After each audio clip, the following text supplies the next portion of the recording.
Deposito ini cocok bagi kalian yang menginginkan keamanan berinvestasi atau dengan tingkat risiko rendah.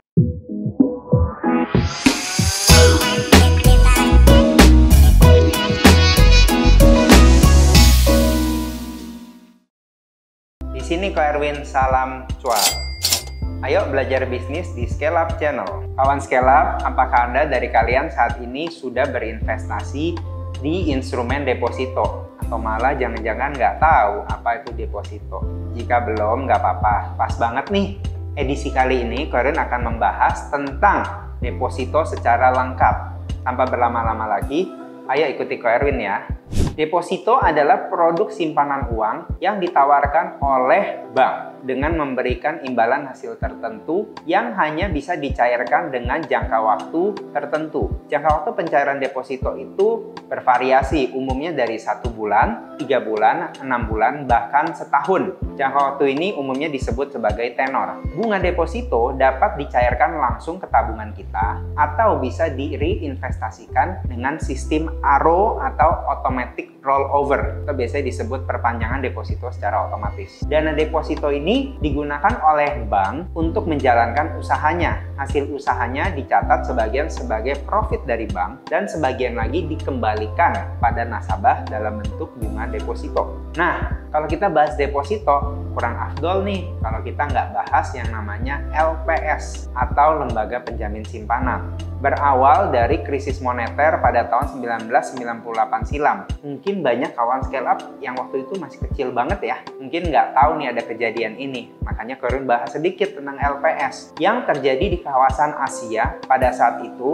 tak terkecuali juga di Indonesia, yang kemudian berimbas pada krisis perbankan secara sistemik. Hal ini ditandai dengan dilikuidasinya 16 bank dan mengakibatkan menurunnya tingkat kepercayaan masyarakat pada sistem perbankan. Nah, untuk mengatasi krisis tersebut, akhirnya pemerintah mengeluarkan kebijakan yang diantaranya adalah yang kita sebut sebagai blanket guarantee atau jaminan terhadap simpanan masyarakat. Pemerintah Indonesia lalu memandang perlunya kehadiran sebuah lembaga penjamin simpanan untuk resolusi bank di Indonesia. Maka pada tahun 2004 diterbitkanlah Undang-Undang Nomor 24 Tahun 2004 tentang Lembaga Penjamin Simpanan. UU ini juga dilakukan sebagai dasar hukum terhadap terbentuknya sebuah lembaga negara baru, yaitu LPS. Dan LPS resmi beroperasi pada tanggal 22 September tahun 2005. LPS ini gunanya apa ya kawan sekalian?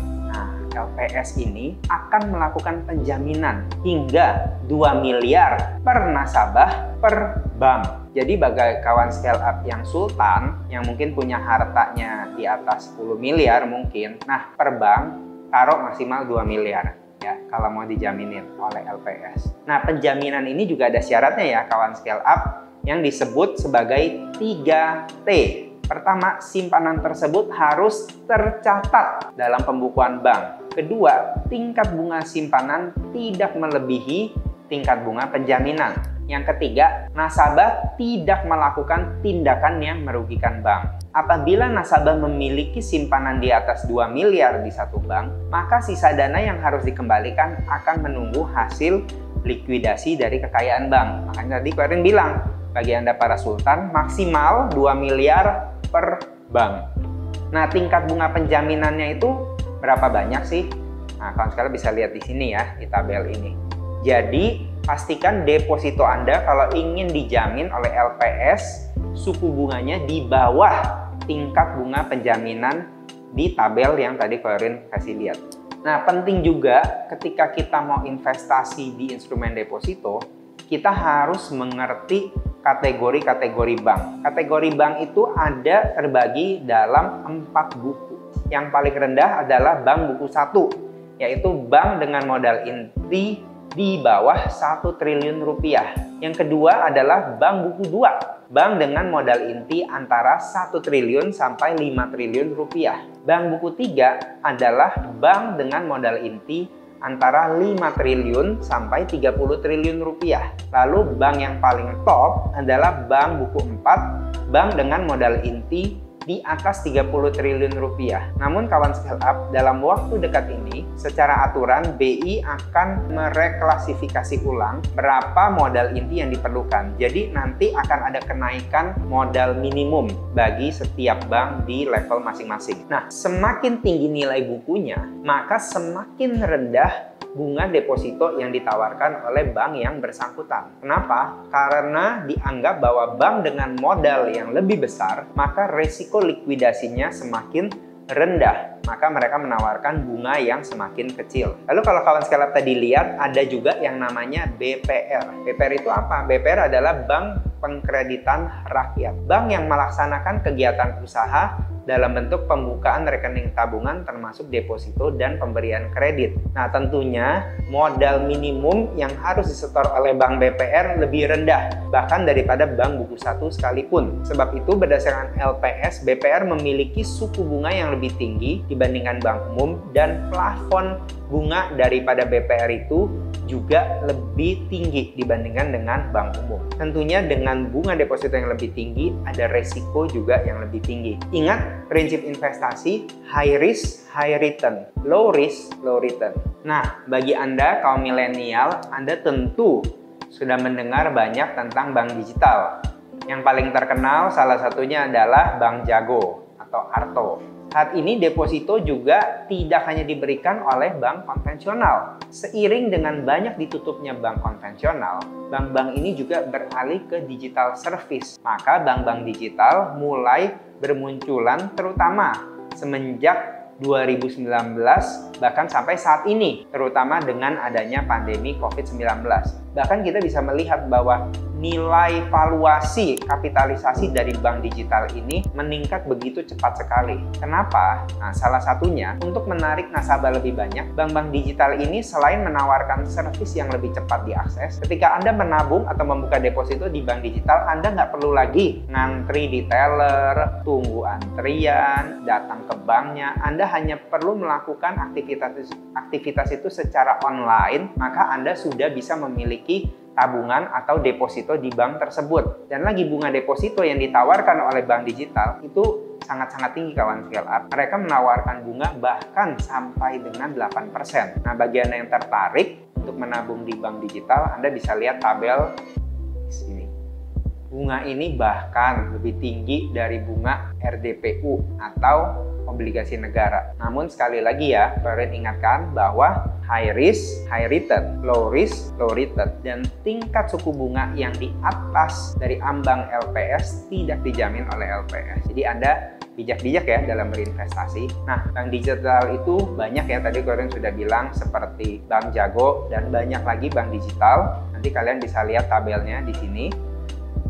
Nah, ini kalian akan bagikan contoh imbal hasil dari bank konvensional dan bank digital. Kalian bisa lihat di tabel, ketika kita menabung di bank konvensional, dengan tenor 1 tahun mendapatkan bunga 2,85%. Dan ingat ya, setiap investasi di deposito, kita akan dikenakan pajak 20%. Dibandingkan dengan bank digital, dengan tenor 1 tahun bunga 8%. Maka perhitungan bunga deposito setiap tahunnya adalah sebesar 228.000 per tahun. Dibandingkan dengan bunga deposito di bank digital sebesar 640.000 per tahun. Kawan scale up, ternyata ada ya lembaga penjamin simpanan yang juga melindungi nilai aset kalian yang berupa deposito. Namun tentunya ada ambang batas bunga yang harus kita cermati juga. Jadi jangan ragu ya kalau Anda ingin memulai investasi deposito Anda, baik di bank konvensional, di BPR, maupun bank digital. Lalu apa saja sih keunggulan atau kelemahan dari deposito? Kita bahas ya setelah ini. Sebelum lanjut, kalian ingin ingetin jika kawan scale up mau tanya tentang investasi, tulis pertanyaannya di kolom komentar di bawah ini ya. Apa aja sih keunggulan deposito? Yang pertama tentunya mudah didapatkan. Kalau Anda yang buka deposito, cukup datang ke bank, registrasi apabila Anda belum punya tabungan, lalu ngomong aja ke tellernya bahwa saya ingin buka deposito, udah jadi depositonya. Bahkan tadi kalian udah bahas ya, kalau ke bank digital maka kita nggak perlu datang pun kita sudah bisa berinvestasi di deposito. Yang kedua, returnnya jelas. Kita akan mendapatkan imbal hasil sesuai dengan nilai suku bunga yang sudah disetujui di awal. Bahkan ketika BI rate turun, kita pun nggak usah pusing karena sudah disetujui di awal. Lalu bunga deposito itu lebih tinggi dari bunga tabungan. Bahkan kalau kita nabung di bank digital, bunganya cukup tinggi saat ini. Yang keempat, bagi deposito yang imbal hasilnya di bawah imbal hasil yang ditetapkan oleh LPS akan mendapat jaminan 2 miliar per nasabah per bank.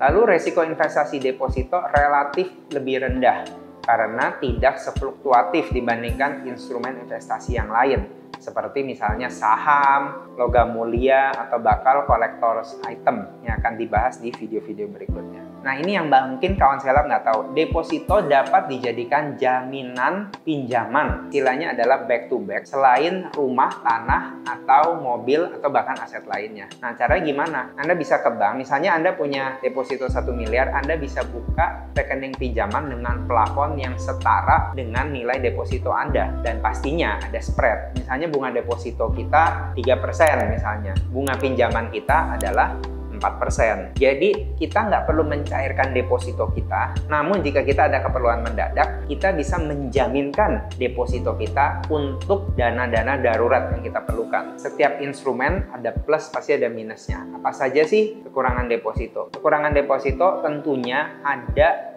jangka waktu tertentu yang harus kita penuhi. Misalnya, kita ambil deposito dengan tenor 1 bulan. Kita bisa mencairkannya pada waktu berakhirnya tenor tersebut. Kalau 3 bulan, 6 bulan, dan 12 bulan tentu harus sesuai dengan jangka waktu yang sudah disepakati. Apakah berarti ketika kita menabung deposito itu stuck? Enggak juga. Kita boleh mencairkan sebelum jatuh tempo. Namun biasanya ada penalti atau ada sanksi yang harus dibayar. Biasanya sih ya kita kehilangan bunga berjalan yang mestinya menjadi hak kita. Dan itu udah diatur sesuai dengan undang-undang. Lalu deposito juga ada pajak bunganya ya, kawan scale up sebesar 20%. Ini cenderung lebih besar dibanding beberapa instrumen investasi lainnya. Lalu yang ketiga, setiap investasi pasti ada resiko. Deposito juga memiliki resiko gagal bayar, walaupun relatif rendah ya kawan scale up, terutama apabila bank di mana kita menempatkan deposito kita dilikuidasi. Resiko ini real dan pernah terjadi, yaitu pada masa krisis keuangan tahun 1998. Dan juga dari tahun 2006 sampai tahun 2020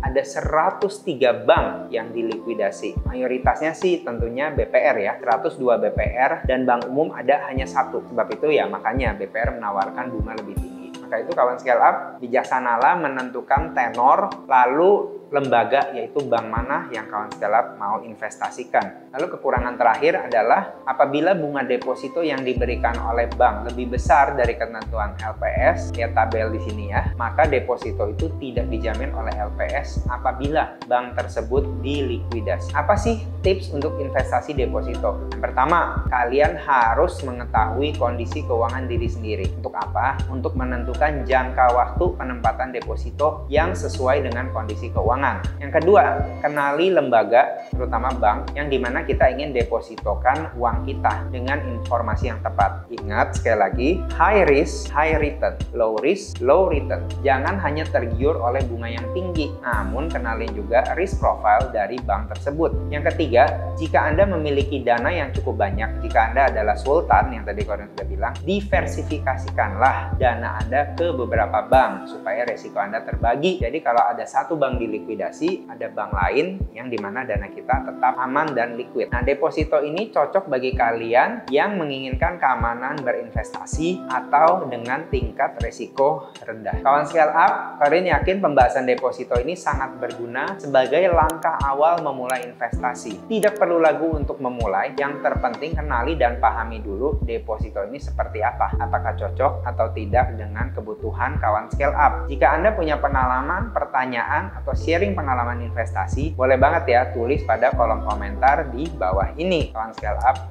nanti Korin jawab. Akhir kata, Korin pamit. Terus belajar bisnis, cuan pun ngalir deras. Salam cuan.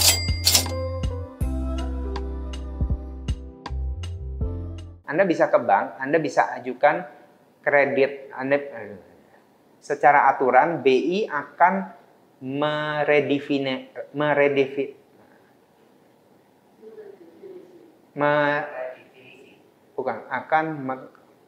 akan mereklasifikasi ulang